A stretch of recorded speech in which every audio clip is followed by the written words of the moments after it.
신명기 16장 9절부터 12절 절기율법의 지금 1년 3절기 중에 7절기 중에 네 번째 절기인 77절 오순절 말씀을 나눕니다. 9절부터 12절을 읽습니다.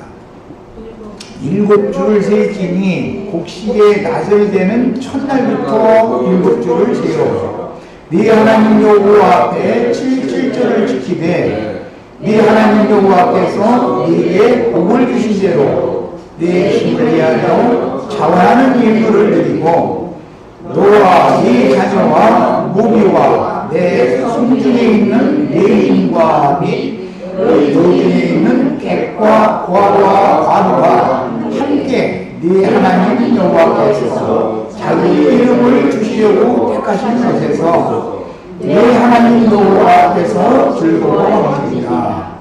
너는 애굽에서 좋은 되었던 것을 기억하고 이 계례를 지켜 행할지니라. 마침 세상 절기 때 이스라엘의 절기를 이렇게 말씀을 나누게 돼가지고 이것도 우연이 아니다고 생각이 드네요. 이스라엘은 근본적으로 이제 일곱 절기를 1년 매년마다 일곱 절기를 지키는데 그 중에 1년 일곱 절기 중에서 이제 3차 오순절 오늘 말씀을 나누고 있는 이 77절이라고 하는 절기를 포함해서 무교절 절기를 지키는 거고 이 77절 절기를 지키는 거고 그 다음에는 이제 초막절 절기를 지켜서 3절기는 20세 이상 된 이스라엘 남자는 의무적으로 예루살렘 신전에 다 모여서 절기잔치를 하는 것이 율법이고 이스라엘 사람들이 신앙 생활이었습니다. 그런데 지난 4시간 동안 6시간 동안 말씀을 나눴던 6월절이라고 하는 무교절에 관한 말씀이 바로 이어서 이렇게 77절로 이어지는 게 아니고 무교절에 이어서 오늘 9절에 나오는 말씀처럼 곡식에 낫을 대는 첫날이라고 하는 초실절이라고 하는 절기를 지난 다음에 사실은 77절은 네 번째 절기가 되는 것이죠. 6월절, 무교절, 초실절 다음에 오는 절기인 거예요. 이게 77절이라고 하는 거는. 이스라엘은 이 절기를 정한 것은 농사법에 따라서 절기를 정한 것입니다. 이스라엘은 태음력을 사용하는 민족이기 때문에 달의 변화에 맞춰서 절기를 정했는데 이것은 농사를 하기에 맞춰서 절기를 정한 거예요. 그러니까 알고 보면은 6월절 시작 때 아비벌이라고 한다라는 말을 할 때 새싹이 나는 것을 시작으로 해서 그 다음에 최후로 이제 초막절이라고 그랬는데 이건 이제 수장절이라고도 하고 장막절이라고도 하는데 절기 이름을 이렇게 세 가지로 부르는 것은 이제 다 의미가 있어서 그러는 것이지만 그것은 이제 나중에 말씀을 더 자세히 나누기로 하고 6월절이라고 하는 절기의 시작은 새싹이 난다는 뜻인데 이런 말씀들을 보면은 이사야 선지자가 그 절기를 영적으로 해석해서 적용을 할 때 때가 이르면 승이라 하는 메시아 하나님의 아들이 보내질 것이다 라는 말을 했어요. 그 이제 6월절을 염두에 두고 하는 말이죠. 그래서 이제 그 교계에는 새순 출판사니 뭐 이런 게 있죠. 그 다음에 새싹이 나는 얘기를 했어요. 그게 이제 6월절이에요. 거기서부터 시작을 이제 한 말씀이 나중에 이제 이 절기의 적용을 예수님이 이제 이걸 말씀하실 때는 무화과 나무의 비유를 이제 적용을 거기다가 했죠. 땅의 농사를 한다는 것은 과실 농사가 또 포함이 되기 때문에 이스라엘은 포도 농사도 하고 무화과 농사도 이제 하는데 12지파의 이스라엘을 말할 때는 무화과 나무로 비유를 하고 과거에 무화과가 심어진 것으로 비유를 해요. 영적 이스라엘을 이제 12사도들을 대표로 하는 영적 이스라엘에 관한 말씀할 때는 포도원 비유를 하시죠. 그러니까 포도원이라는 건 12사도들과 관계가 되고 나는 참포도나무 너희는 가지라 할 때 그건 12사도들 보고는 말씀이에요.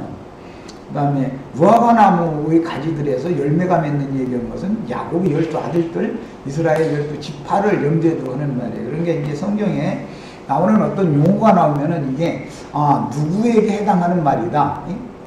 무화과나무 하면 혈통적인 이스라엘 12지파에게 하는 말이고 포도나무 얘기가 나오면 이것은 영적 이스라엘에게 하는 말이다. 이렇게 기본적으로 이해를 하셔야 돼요.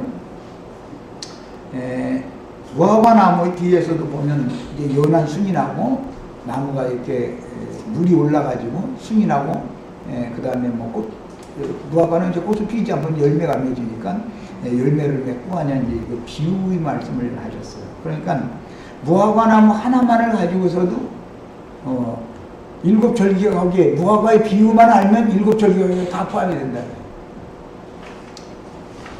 과실농사를 이스라엘 12지파를 향해서 과실농사를 하면 저주받았던 무화과나무가 새순을 내면 6월절이 시작이 되는 것이고 예수님이 오셨을 때는 그게 무화과의 때가 아니었죠. 그러니까 이제 반드시 무화과 열매 맺는 때가 온다는 것이죠. 그럼 그게 이제 흔히 말하는 천년왕국이라는 거예요. 이렇게 그 절기를 말할 때는 성경에서는 여러 가지로 이렇게 비유를 해놓고 나서 선지자들의 해석이 나오는 거기 때문에 사람의 생각을 가지고 함부로 이렇게 성경을 마음대로 풀이하고 그렇게 만드는 것이죠. 성경에 나온 그 흐름을 따라서 맞춰서 이제 성경을 이해하는 그런 지혜를 다 가지셔야 됩니다.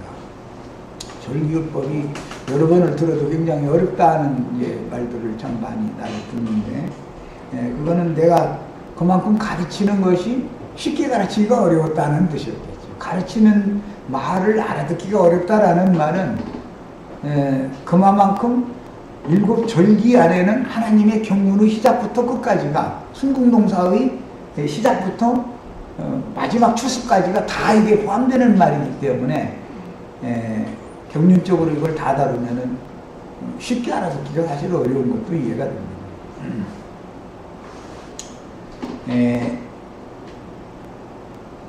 오늘 우리가 지금 나누고자 하는 이 77절이라고 하는 것은 어디에 기점을 두어서 7주를 계산을 하라고 그랬느냐 하면은 곡식에 낫을 대는 첫날에 기점을 두어서 7주를 계산을 해라 이렇게 했어요. 이건 이제 곡식에 낫을 대는 첫날이라는 것은 초실절이라고 해요.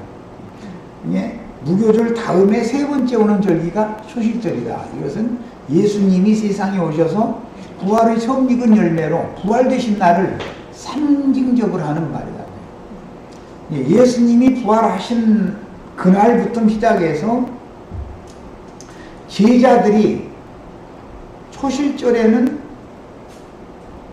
한 알갱이만을 제단에 바치는 게 아니라 한 다발, 한 단을 갖다가 유제로 갖다가 해서 드려야 되기 때문에 이것은 신약의 적용으로 하자면 12사도들을 주님께서 그 성령을 부어가지고 12사도들을 한 다발로 묶어서 이것이 이제 창세기에서는 요셉의 단이다. 그래요.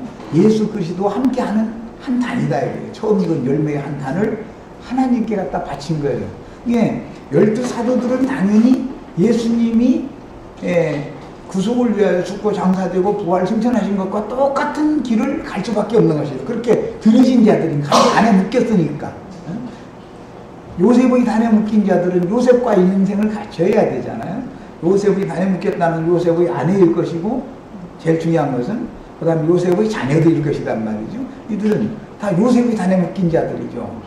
그러니까는 남편이 어디를 가면 이사를 간다 남편이 그러면 아내는 자동적으로 따라가는 거예요. 남편과 아내가 가면 자식들은 자동적으로 가는 거예요. 어디를 가도. 이런 것이 하늘 아버지의 영광에까지 주님이 앞서서 구속을 이룬 다음에 앞서서 행하면 그 길을 자동적으로 따라갈 사람 단에 묶였으니까 자동적으로 따라가게 된다. 이것은 이제 신앙생활에서는 굉장히 중요한 비밀인 거예요. 우리는 그래서 초실절의 그 첫열매의 한 단어로 드려진 사도들, 예수님이 교회의 터가 되시지만 실제로 교회를 건축하는 것은 사도들의 터 위에 세우는 것이란 말이에요. 자, 그러니까 예수 그리스도가 믿음의 바탕 기초가 되고 터전이 되시고 신앙의 기초가 되는 분이시지만 그 그리스도의 영을 제자들에게 부어주셨고 또 그분이 행했던 세상신 마귀를 사망 권세, 흑암의 권세를 제압하고 이기고 부활 승천할 수 있는 그런 능력의 영을 예수 그리스도께서 제자들에게 또 부어주셨기 때문에 누구의 영과 누구의 능력으로 이 세상에 한 생애를 하는 것은 누구의 단에 묶였느냐와 관계가 있는 거예요. 룻기에도 보면은 보아스의 밭에서 추수하는 사람들이 그 단에 있으면은 그 보아스의 곡물이 되어져 가지고 보아스의 집으로 보아스의 곳간에 들어갈 수가 있지만 다른 밭에는 룻 가지 말라고 그랬잖아요. 그럼 다른 밭에 있는 추수꾼들에 의해서 어떤 단으로 묶여버리면 그 사람의 곳간으로 들어가겠죠. 이게 이제 농사를 하면 당연히 최후로는 추수를 해가지고 곡식을 자기 곳간에다 갖다 넣는 것까지 해야 완성이 된단 말이야. 1년 농사가 끝나는 거예요. 이건 이제 절기로 상징을 해놨지만 이것은 예수 그리스도를 통해서 세상에 보내서 하나님 나라 천국 농사를 하는 것을 상징적으로 어느 때는 씨를 심고 그 다음에 어느 때는 뭐 거름도 주고 또 김도 매주고 어느 때는 이렇게 자라게 하고 그 다음에 어느 때는 결실기가 되고 그 다음에 결실이 다 되면 어느 때는 추수를 하고 추수가 다 끝나면 장막에 들어가서 쉬고 하는 이런 일련의 농사에 맞춰서 절기를 이렇게 정한 것이다. 이런 것을 이해를 잘 하셔야 되겠어요. 우리나라도 태음력을 지금 이 태양력을 사용한 지가 얼마 안 됐죠. 우리나라도 태음력을 센 민족이었기 때문에 똑같이 태음력을 사용해요. 우리나라. 그런데 1년 24절기를 이렇게 정확하게 절기를 맞춰놨죠. 그런데 농사를 짓는 데는 그 24절기 절기법에 따라서 이때는 씨 뿌려라 하면 그때 가서 씨 뿌리면 정확하게 맞는 거예요. 이때는 거둘 때다 하면 거두는 때가 정확하게 맞아요. 네. 이렇게 절기라는 것은 모두 태음력을 사용하는 것은 땅에 농사를 해서 거두는 것과 관계가 있다. 그 다음에 이제 이런 사상이 가나안 족속들에게 그 아람 족속들의 이제 생활 관습이 풍습이 이어지기 때문에 달신을 섬기는 태음력이라는 건 달을 신으로 섬긴다 그 말이에요. 이제 여리고성 얘기라는 게 달을 섬기는 사람들이 성이다라는 말이거든요. 그러니까 가나안 족속 중에서도 해신만 섬기고 별신만 섬기는 게 아니라 달신을 섬기는 족속들도 있었다는 것이죠. 그건 세임족의 문화를 그들이 받아들였기 때문에 그것이 아람 계보의 족속들의 문화를 받아들였어요. 그런 똑같은 사상이 우리나라 사람들도 있었어요. 음력을 사용했던 거예요. 이런 이제 어떤 경륜을 일단은 알고 계셔야 돼요. 그 다음에 레위기 23장 10절로 11절을 우선 읽겠습니다. 지난번에 읽었는데 오늘 상기하는 의미에서 다시 읽고 말씀을 나누려고 해요. 레위기 23장 10절 11절 이건 초실절 절기 율법이죠. 레위기 23장 10절 11절 자 읽습니다. 이스라엘 10절 여호와께서 모세에게 말씀하여 이르시되 이스라엘 자손에게 말하여라 너희는 내가 너희에게 주는 땅에 들어가서 너희의 공물을 거둘 때에, 이거는 추수 때를 말하는 것이죠. 첫 추수. 예, 원래 보리는 겨울에 심습니다. 보리라는 것은 늦가을에 심는 것이죠. 늦가을에 심어가지고 겨울을 지난 다음에 예, 늦봄에 추수를 하는 거예요. 그게 이제 특징이에요. 보리라는 것은 언 땅에서 부활되는 거예요. 그래서 이제 보리떡 이 얘기를 하는 것은 부활 생명을 주는 음식을 상징할 때는 그렇게 말을 하는 거예요. 5,000명을 먹였다, 뭐 4,000명을 먹였다 할 때 보면 보리떡 7개로, 보리떡 5개로 이렇게 돼 있잖아요. 왜 밀떡이라고 하지 않고, 통상적으로 먹는 건 밀이었는데 보리떡이라고 했을까? 그것은 처음 익은 곡식가루, 가장 좋은 곡식가루라고 봤기 때문에 그런 거예요. 자, 그래서 너희 곡물을 거둘 때 여기 나오는 이 곡물 거두는 것은 보리를 거두는 것을 염두에 두는 말이에요. 봄철에 거두는 거예요. 여름철이 오기 전에 이제 봄에서 여름으로 넘어가는 그 경점에서 거두는 것이죠. 그 다음에 거둘 때 너희 곡물의 천이삭 한 단, 이 곡물의 천이삭 한 단이라는 것은 우리나라식으로 이제 표현을 하자면, 지금은 그런 걸 이제 모르고 지내기 때문에 잘 모르는데, 보릿고개라는 게 있었어요. 그 이제 봄철 해가 점점 길어지는데 곡식이 아직 완전히 익지는 않은 상태잖아요. 작년 가을에 거둔 곡식은 다 먹어가지고 지금, 그럼 이게 춘분기다 그랬었죠, 우리나라 사람들이. 그래서 보리가 아직 완전히 누렇게 익은 것이 아닌데 풋보리를 잡는다 이렇게 해요. 우리 경상도 뭐 전라도 이런 지역에서는 이제 풋보리 잡는 얘기하면 아마 이제 이해가 되죠. 우선 보리가 아직 완전히 여물이 들지 않은 상태지만 우선 자식들을 굶겨 죽일 수가 없으니까 완전히 익지 않은 아깝지만 밭에 나가서 누릇누릇하기 시작한 부분만 가서 이렇게 배에다가 가서 그것을 찌는 거예요. 그죠? 쪄가지고서는 말리죠. 그러고 나서는 그걸 갈아가지고 죽을 써서 먹고 이렇게 했죠.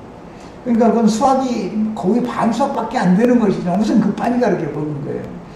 그런 걸 생각해 보면 천이삭 한 단이라는 것은 뭐냐? 가장 먼저 자라가지고 잘 익은 곡물이다라는 걸 알 수가 있어요.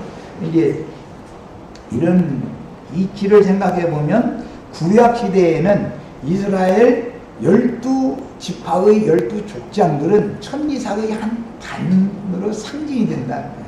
이것을 영적으로 적용할 때는 12사도들이 천이삭의 한 단이다 이거예요.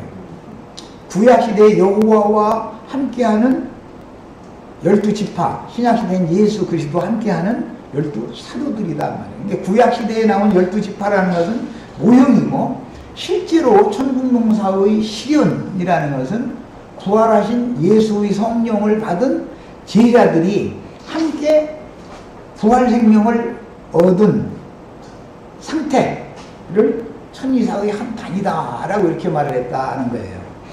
자, 그래서 이제 천이삭의 한 단을 제사장에게로 가져가면 제사장은 너희를 위하여, 이스라엘 모든 백성을 위하여 대표성을 갖는 것이죠. 한 단이. 그 단을 여호와 앞에 기쁘게 받으심이 되도록 흔들되 이렇게 들어가고 이렇게 앞뒤로 이렇게 흔드는 것을 부활 생명을 상징하는 거예요. 안식일 이튿날에 흔들 것이며 그랬는데, 신약에는 안식 후 첫날 예수님이 부활했죠. 이 율법에 이렇게 돼 있기 때문에 예수님이 안식 후 첫날 부활돼야 되는 거예요. 만약 예수님이 안식일날 부활되면 성경이 안 맞는 거예요. 이게. 안식일 이튿날에 반드시 요제 부활이 되어야 되는 거예요. 너희가 그 단을 흔드는 날에는 1년 되고 흠없는 수양을 여호와께 드리고, 이렇게 이제 제사하는 제사법을 말씀을 하고 있어요.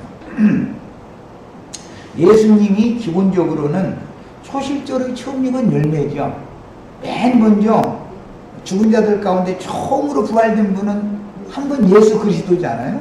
예, 그분이 맏아들로 나셨다 그랬어요, 그날. 그런데 만물 맏아들의 한단에 묶인 분들이, 선진들이 구약시대에는 12지파였지만 실제적으로 이룬 것은 12사도들이다 그래요.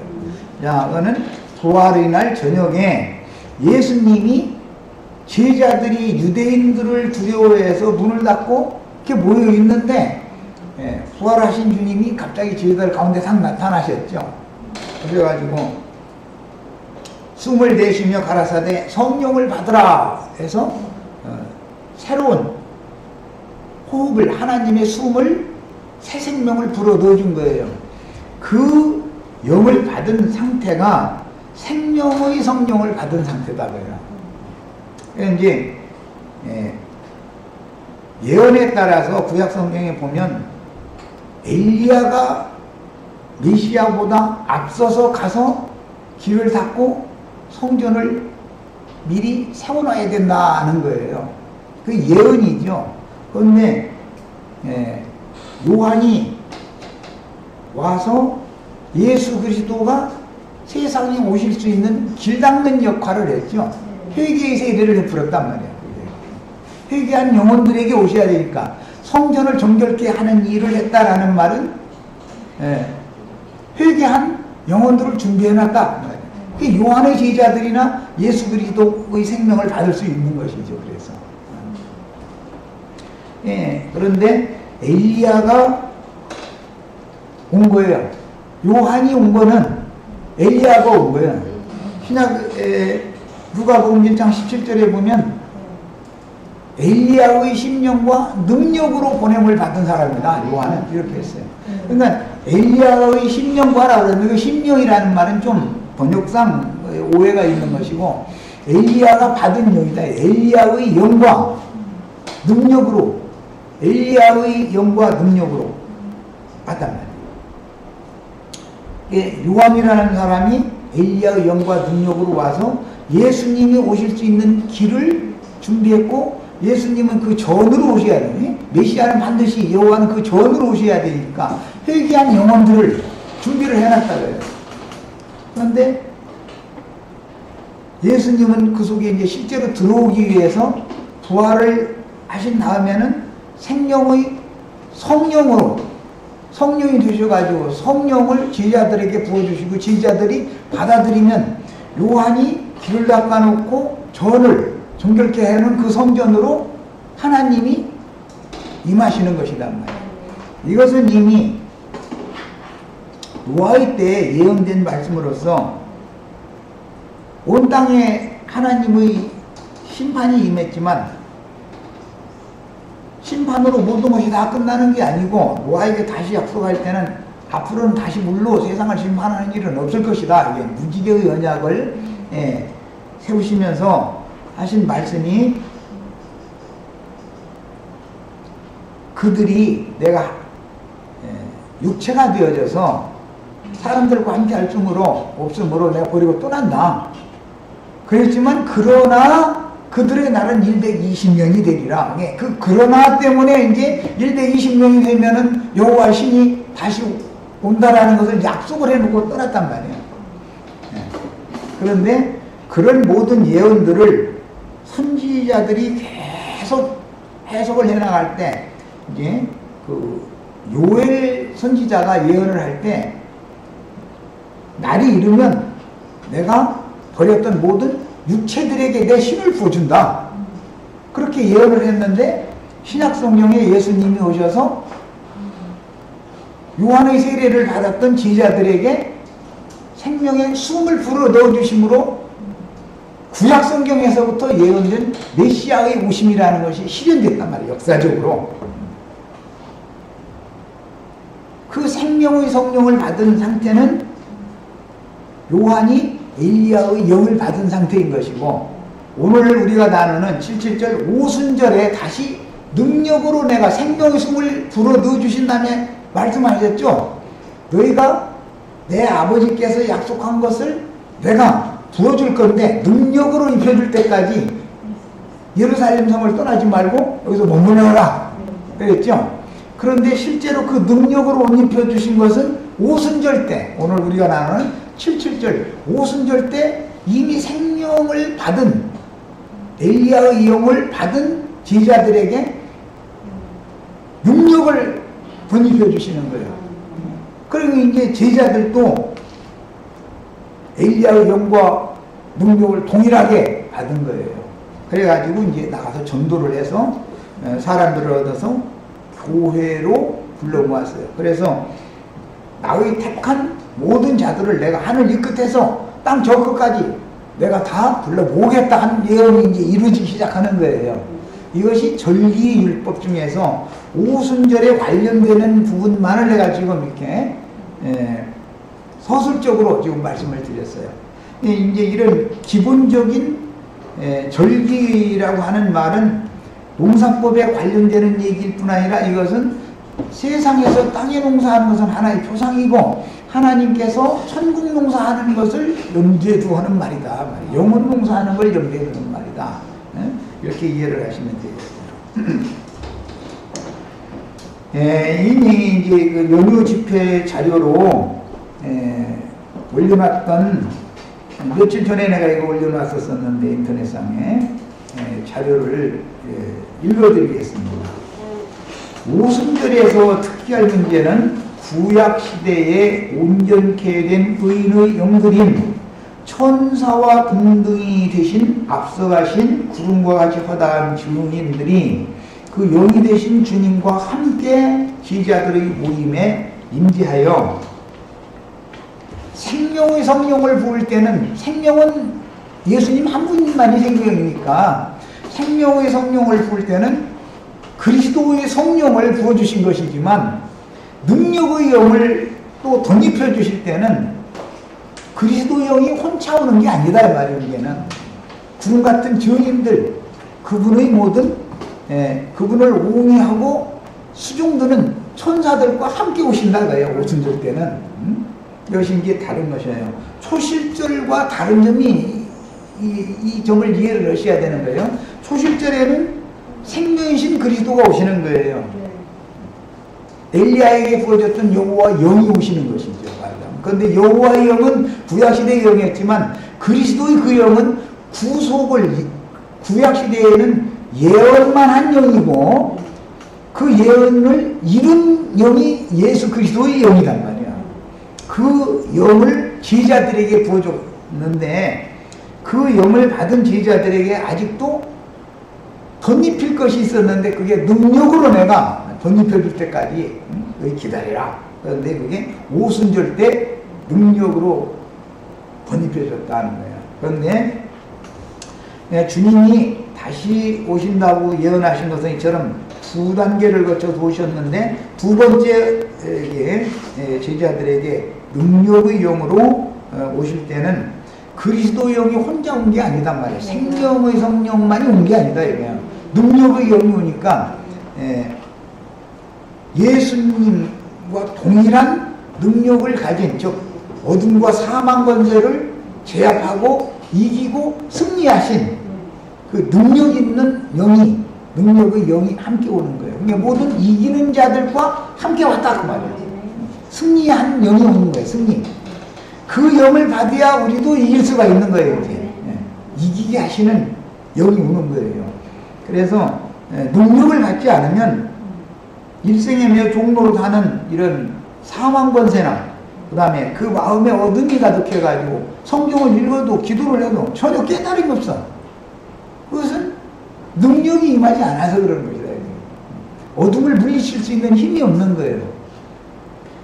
빛이라는 것은 한 면에서는 어둠을 뚫고 물리치는 능력이 있단 말이에요. 어둠을 이기는 능력이 있는 거예요.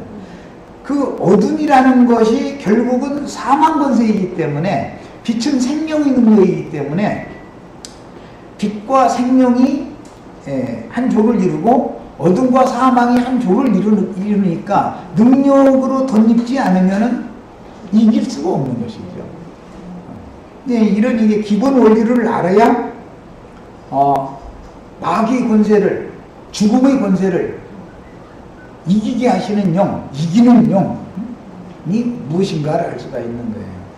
예, 사실은 많은 사람들이 막 능력 달라고 그래서 하지만 능력의 영을, 엘리야의 영과 능력을 가지고 요한이 와서 사역을 했지만 예수님과 같은 완전한 능력을 행하지를 못했죠. 요한은 죽음을 앞두고는 이 신앙이 흔들렸잖아요. 예수님은 죽음을 앞두고는 더 담대해져 버렸잖아요. 이게 예수님 완전히 이긴 것이고, 예, 요한은 완전히 이겼다고 거기가 어렵죠. 그러니까. 예, 요한은 그 모형적인 예표적인 구약의 예언을 마무리하는 사람이었기 때문에 그런 거예요. 자, 그래서 구약시대의 온전케 된 의인의 영들인 천사와 등등이 되신 앞서가신 구름과 같이 허다한 죄인들이 그 영이 되신 주님과 함께 기자들의 모임에 임재하여 구약시대에 부리는 천사들만이 아니라 바람으로 혹은 불꽃으로 부리시는 부활의 아들들인 의인의 영들과 함께 재림하여, 이 의인의 영들은 구약시대에 선지자들의 노선을 따라서 신앙생활을 함으로 율법 제도권을 따라서 신앙생활을 하던 사람들한테 박해받고 순교당했던 자들이죠. 그들이 받았던 능력 있는 영을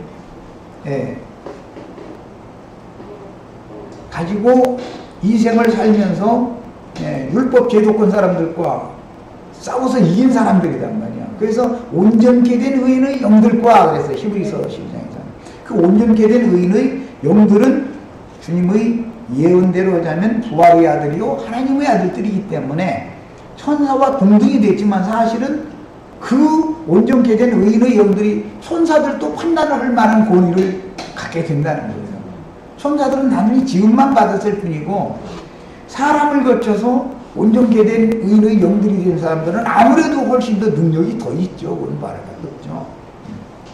그래서 천사를 숭배하고 보지 말아라 말이에요. 천사보다 너에게 더 큰 능력을 하나님이 주신다라는 거예요. 그 다음에 뭐 그렇다고 해서 천사를 깔보라는 말이 아니죠.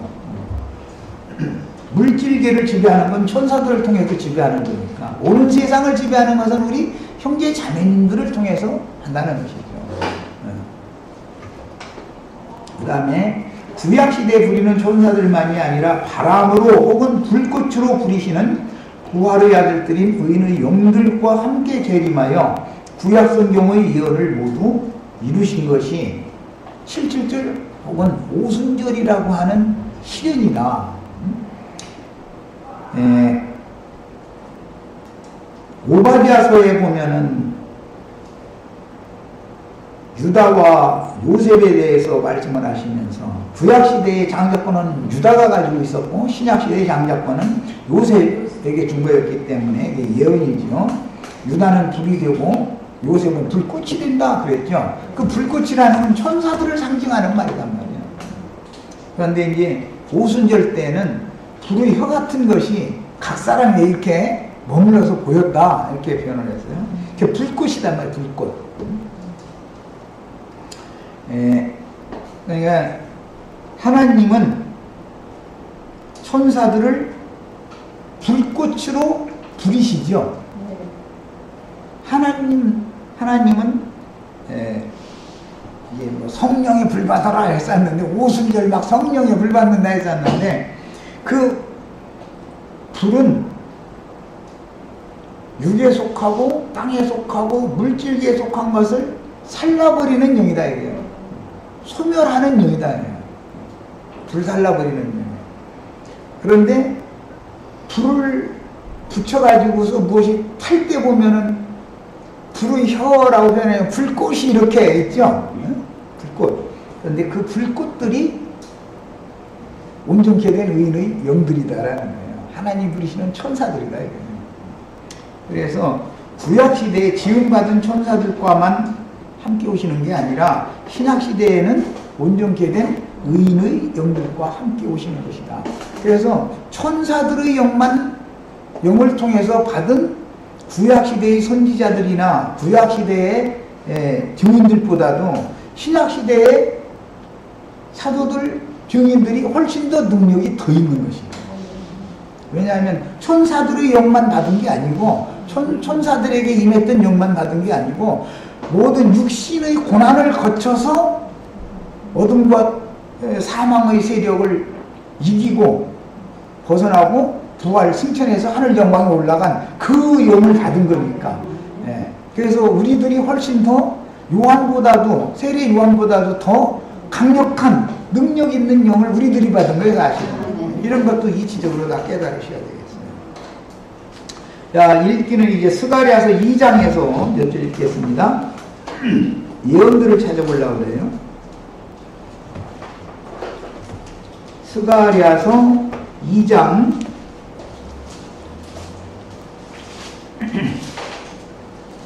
스가랴서 2장을 보겠습니다.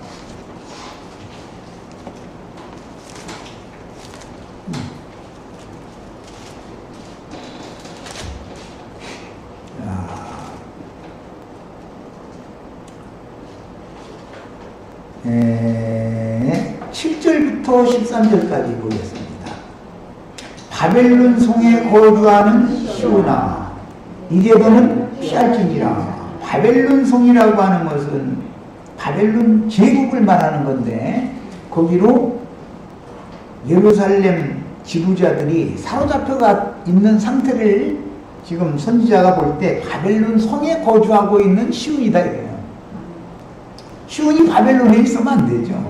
당연히. 그러니까 너는 이제 도망해라 라는 말은 이제는 포로 생활에서 끝날 때가 됐다라는 뜻이겠죠. 당연히 70년이 차기 전에는 너는 거기 바벨론에 가서 순종해라, 예레미야 선지자는 이렇게 말했죠.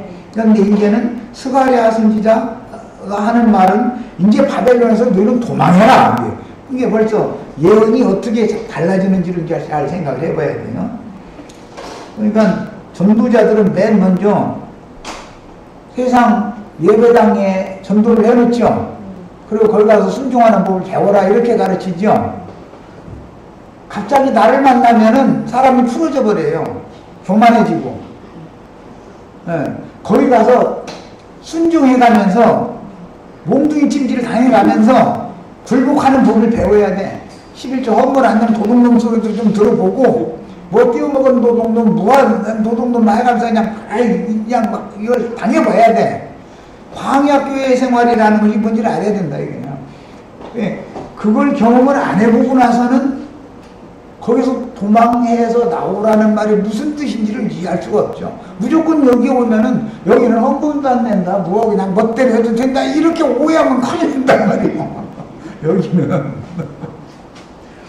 여기는 강제로 시키지 않는 대신 자유를 맡기는 대신, 왜? 다 자랐으니까 자유를 맡기는 대신 네가 모든 문제가 잘못되면 주님 앞에서 네 자신이 책임져야 된다라는 것을 여기는 가르치는 것이고, 거기서는 잘못된 걸 지적을 해가지고 매질을 하는 것이고, 이 차이를 잘 아셔야 돼. 그게 무조건 여기 오면 거기 나 행제님한테 가면 헌금 안 내라 해서 알겠다고 말이야. 이러고 하면 안 된단 말이에요. 이렇게 둘러보면 내가 이걸 헌금을 내야 될지 안 내야 될지 보면 알잖아. 나는 말을 안 해도 스스로 다 알아서 하는 거예요. 여기서는 장성한 자들이니까 이래라 저래라 필요가 없죠. 그런 뜻이에요. 그러니까 그렇게 되려면 바벨론 포로 70년이 셨다라는 말은 1000년 이상으로 자랐다라는 뜻과 같은 개념이다. 광야 생활을 끝낼 때가 됐다라는 뜻과도 같은 개념이다. 개념이.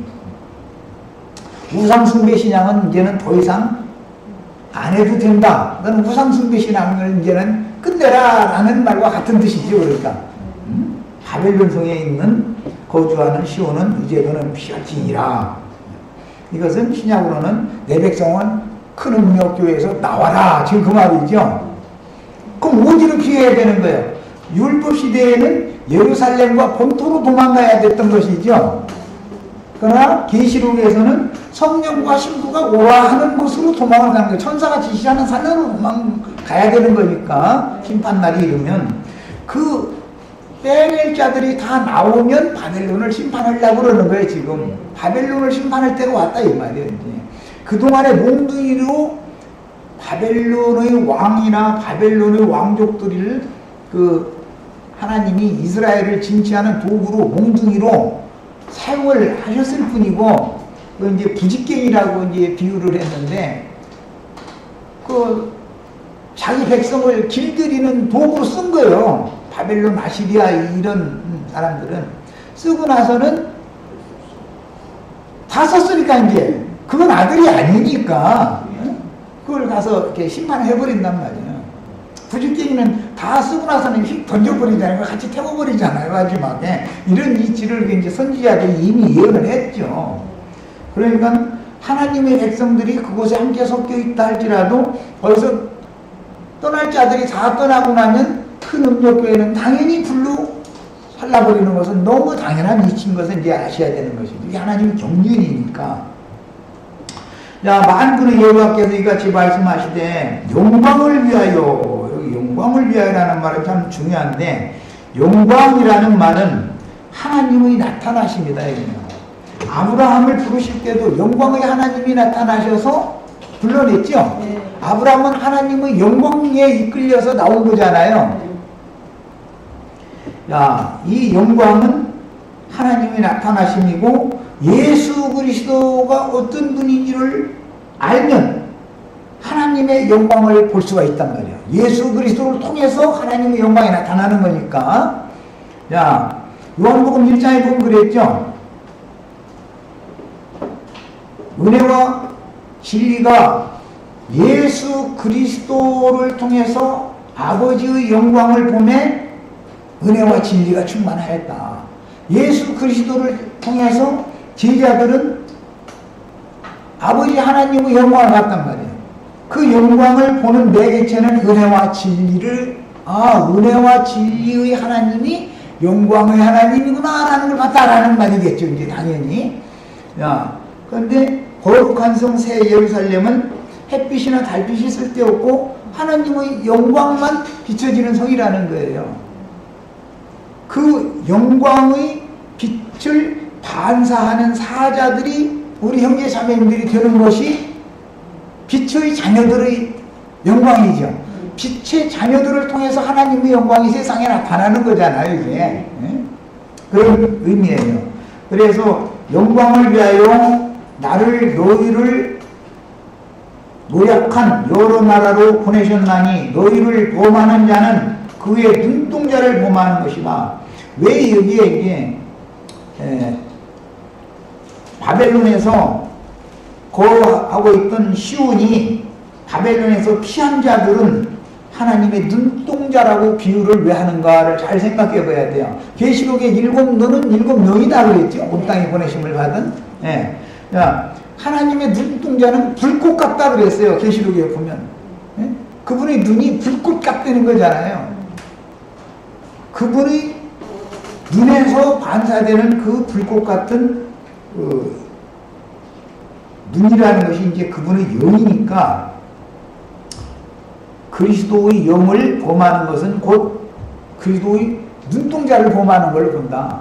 이 말은 여호와의 영광을 반사하는 사람들, 바벨론 성에 거주하다가 이 나팔소리를 듣고 시온이 거기서 피해서 예루살렘으로 도망을 가면 이 사람들이, 도망하는 사람들이 여호와의 눈동자다 그래요. 지금 이제 표현이 그런 거예요. 내가 손을 그들 위에 움직인 그들이 자기를 섬기던 자들에게